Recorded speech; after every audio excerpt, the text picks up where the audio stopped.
we ought to be putting America first regardless. That was Mercedes, Texas farmer Mike England. He values the current administration's policies to put his country and his product at the top of the list.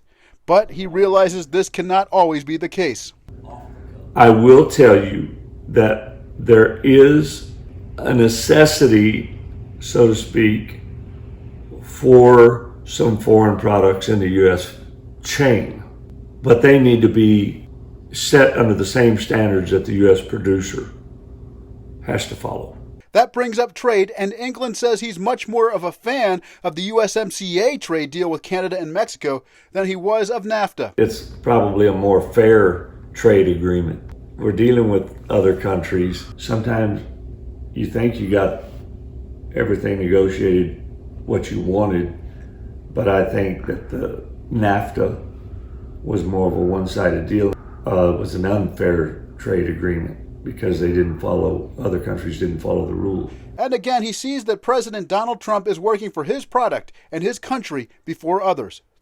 This administration seemed to have more teeth put into it, not only in their policy, but in following up with it.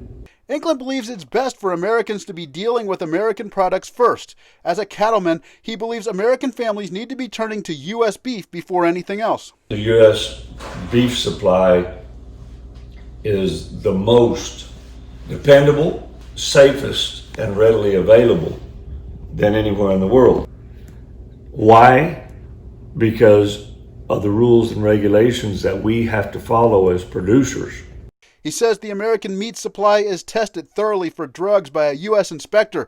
The inspector watches the carcasses to make sure they get the stamp of approval or cannot be accepted. He says drug injection sites show up on the carcasses as a black spot.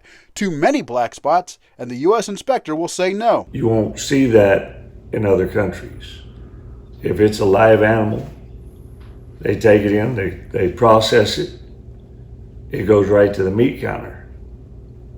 It might have had growth hormones, antibiotics. American cattle cannot be put in the food chain for a certain time if it has those type of injections. Sometimes that can be a nuisance to the producer, but we've all learned the importance of it. And that's what the U.S. consumer demands, and that's what the U.S. producer is going to produce.